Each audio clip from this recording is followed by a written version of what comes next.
Breaking news చూస్తున్నాం. ఈ నెల 25న తెలంగాణ కేబినెట్ జరగనుంది. సీఎం రేవంత్ రెడ్డి అధ్యక్షతన సచివాలయంలో సాయంత్రం 4 గంటలకు కేబినెట్ భేటీ జరగనుంది. కేబినెట్ సమావేశంలో పలు కీలక అంశాలపై చర్చించి నిర్ణయం తీసుకునే అవకాశం ఉంది. గిగ్ వర్కర్ల బిల్లుపైన చర్చించే అవకాశం ఉంది. స్థానిక సంస్థల ఎన్నికలపైన చర్చించనున్నారు. ప్రభుత్వం అమలు చేస్తున్న సంక్షేమ పథకాలపై, రేషన్ కార్డుల పంపిణీ, సీజనల్ వ్యాధులపై తీసుకుంటున్న చర్యలపై కేబినెట్లో చర్చించే అవకాశం ఉంది. ఇరిగేషన్ ప్రాజెక్టులపైన మంత్రులు చర్చించే అవకాశం ఉంది. బీసీ బిల్లు ఆమోదం కోసం కేంద్రంపై ఒత్తిడి పెంపుపై చర్చించే అవకాశం ఉందని తెలుస్తోంది. ఇదే అంశానికి సంబంధించి పూర్తి అప్డేట్స్ మా ప్రతినిధి యాదగిరి అందిస్తారు. యాదగిరి, చెప్పండి, కేబినెట్ భేటీ అప్డేట్స్ ఏంటి?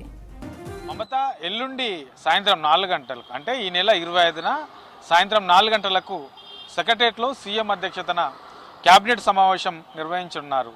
అయితే ఎల్లుండి జరిగే ఈ కేబినెట్ సమావేశంలో పలు కీలకమైనటువంటి అంశాల మీద చర్చించి నిర్ణయం తీసుకునే అవకాశం అయితే ఉన్నది. ఇందులో మేజర్గా ఇప్పుడున్నటువంటి దాంట్లో రాష్ట్ర వ్యాప్తంగా కూడా పెద్ద ఎత్తున జరుగుతున్నటువంటి చర్చ ఏంటంటే స్థానిక సంస్థల ఎన్నికలు. ఈ స్థానిక సంస్థల ఎన్నికల్లో బీసీలకు 42% రిజర్వేషన్ల అమలు, ఇది ప్రధానంగా జరుగుతున్నటువంటి చర్చ. అయితే దీని మీద ఇప్పటికే అంటే గత క్యాబినెట్ సమావేశంలో అంటే ఈ నెల 10న నిర్వహించినటువంటి క్యాబినెట్ సమావేశంలో దీని మీద ప్రత్యేకంగా ఒక ఆర్డినెన్స్ తీసుకురావాలి. తర్వాత 2018లో తీసుకొచ్చినటువంటి పంచాయతీరాజ్ చట్టం ఏదైతే ఉందో దాంట్లో 285A సెక్షన్ 285Aలో కొన్ని సవరణలు చేయాలి అని చెప్పేసి క్యాబినెట్ ఆమోదం తెలిపింది. సో దానికి సంబంధించి ఇప్పటికే సవరణ కోసం రాజ్భవన్ అంటే గవర్నర్ ఆమోదం కోసం పంపారు. సో దానికోసం ఎదురు చూస్తుంది ప్రభుత్వం. ఒకవేళ గనక ఆ సవరణకు సంబంధించినటువంటి ఆమోదం వస్తే వెంటనే ఈ స్థానిక సంస్థలకు ఎన్నికలకు వెళ్ళాలి, అందులో 42% రిజర్వేషన్లు కల్పిస్తూ వెళ్ళాలని చెప్పేసి ప్రభుత్వం భావిస్తుంది. కాబట్టి ఈ రాజ్భవన్లో పెండింగ్ ఉన్నటువంటి ఈ సవరణకు సంబంధించినటువంటి అంశము, తర్వాత ఇక కేంద్రం పైన ఏదైతే బీసీలకు సంబంధించినటువంటి బిల్లులు 2 ఉన్నాయి, ఆ 2 కూడా ఇక్కడ ఆమోదం తెలిపి రాష్ట్రపతి ఆమోదం కోసం పెండింగ్లో ఉన్నాయి. కాబట్టి అక్కడ కేంద్రంపై ఒత్తిడి పెంచే విధంగా ఎట్లా ముందుకెళ్ళాలి, ఏం చేయాలి, అసలు రాష్ట్రంలో చేసినటువంటి ఈ బిల్లులు ఏంటి అనే దాని మీద పూర్తి స్థాయిలో అక్కడ ఉన్నటువంటి జాతీయ స్థాయిలో అన్ని పార్టీల నేతలను కలవడము, కేంద్రం పైన ఒత్తిడి పెంచే విధంగా ప్రభుత్వం కసరత్తు చేస్తుంది. కాబట్టి ఇక దీని మీద రేపు సీఎం రేవంత్ రెడ్డి దీని మీద పవర్ పాయింట్ ప్రజెంటేషన్ కూడా ఢిల్లీలో ఇస్తున్నారు. సో దీనికి సంబంధించి ఢిల్లీలో ఎట్లా ఎవరెవరిని కలిసాము, ఎట్లాంటి ఒత్తిడి పెంచే విధంగా ఎట్లాంటి ప్రయత్నాలు చేశాము, ఇట్లా ఓవరాల్గా ఈ అన్నిటి అంశాల మీద కూడా ఎల్లుండి జరిగే రాష్ట్ర క్యాబినెట్లో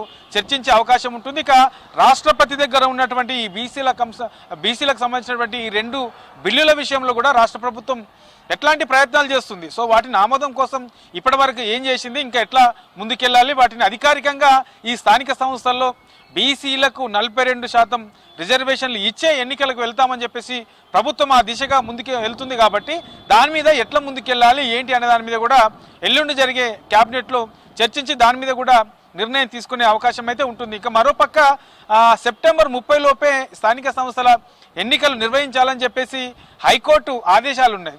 సో ఈ హైకోర్టు ఆదేశాల మేరకు మరి ఎట్లా ముందుకెళ్ళాలి ఏంటి, ఈ నోటిఫికేషన్కి సంబంధించినటువంటి దాంట్లో ఎట్లా ముందుకెళ్ళాలి, ఇప్పటివరకు ఉన్నటువంటి ప్రణాళిక ఏంటి, గవర్నర్ దగ్గర ఉన్నటువంటి ఈ సవరణకు సంబంధించినటువంటి అంశంలో ఎట్లా ముందుకెళ్ళాలి, మీరు ఒకవేళ ఆలోపు కనుక రాకుంటే ప్రభుత్వం ప్రత్యామ్నాయంగా మళ్ళీ ఎట్లా వెళ్ళే అవకాశం ఉంటుంది అనే దాని మీద పూర్తి స్థాయిలో రాష్ట్ర క్యాబినెట్లో ఎల్లుండి జరిగే క్యాబినెట్లో చర్చించే అవకాశం అయితే ఉంటుంది. దీంతో పాటు ఇక గిగ్ వర్కర్లకు వాళ్ళ సంక్షేమ నిధి, తర్వాత వాళ్ళ ప్రమాద బీమా, తర్వాత వీటితో పాటు జీవితకు సంబంధించినటువంటి బీమా కూడా, ఇట్లా వాళ్లకు సంక్షేమ పరంగా వాళ్ళను మరింత అభివృద్ధి పరంగా ఆర్థిక పరంగా కొంత వాళ్ళను మెరుగుపరిచే విధంగా కొత్తగా బిల్లు తీసుకొచ్చే యోచనలో ప్రభుత్వం ఉంది. కాబట్టి దాని మీద ఇప్పటికే చర్చించారు. అధికారులు ఒక డ్రాఫ్ట్ను కూడా తయారు చేశారు.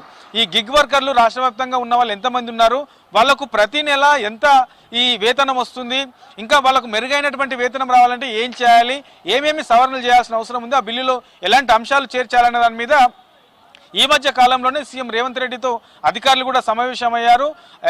దానిలో ఏ అంశాలు చేర్చారనే దాని మీద కూడా సీఎంకు వివరించారు. అయితే అందులో కొన్ని సూచనలు చేశారు, అందులో కొన్ని మార్పులు కూడా చేయాలని సీఎం చెప్పారు. కాబట్టి ఇక ఎల్లుండి జరిగే రాష్ట్ర క్యాబినెట్లో దాని మీద కూడా ఆ మార్పులు చేసిన తర్వాత ఫైనల్ డ్రాఫ్ట్ ఏదైతే ఉంటుందో అది క్యాబినెట్లో చర్చించే అవకాశం ఉంటుంది. దాని మీద కూడా కొన్ని నిర్ణయాలు తీసుకునే అవకాశం అయితే ఉంటుంది. దీంతో పాటు ఇక వానాకాలానికి సంబంధించినటువంటి ఈ పంటల సాగు, తర్వాత వర్షాలు, తర్వాత ఈ సీజనల్ వ్యాధులు, వర్షాల కాలంలో ఈ సీజనల్ వ్యాధులు వస్తాయి. ఈ సీజనల్ వ్యాధుల బారిన పడకుండా ముందస్తు ప్రజలను అప్రమత్తం చేయాలంటే ఎలాంటి చర్యలు తీసుకున్నారు. ఇప్పటికే సీఎం రేవంత్ రెడ్డి మెడికల్ డిపార్ట్మెంట్కి సంబంధించి, హెల్త్ డిపార్ట్మెంట్కి సంబంధించి అందరినీ కూడా అలర్ట్ చేయాలని చెప్పారు. ఎప్పటికప్పుడు అక్కడ అప్రమత్తంగా ఉండాలి. ప్రధానంగా ఏజెన్సీ ప్రాంతాలలో ముందస్తుగా అన్ని కూడా అక్కడ అందుబాటులో ఉంచాలి. ఎక్కడ కూడా ఈ ఇబ్బంది లేకుండా చూసుకోవాల్సిన అవసరం ఉంది అని చెప్పేసి ఇప్పటికే చెప్పారు. కాబట్టి ఇక కేబినెట్ సమావేశంలో కూడా ఈ సీజనల్ వ్యాధులకు సంబంధించి తీసుకుంటున్నటువంటి జాగ్రత్తలకు సంబంధించిన అంశంలో కూడా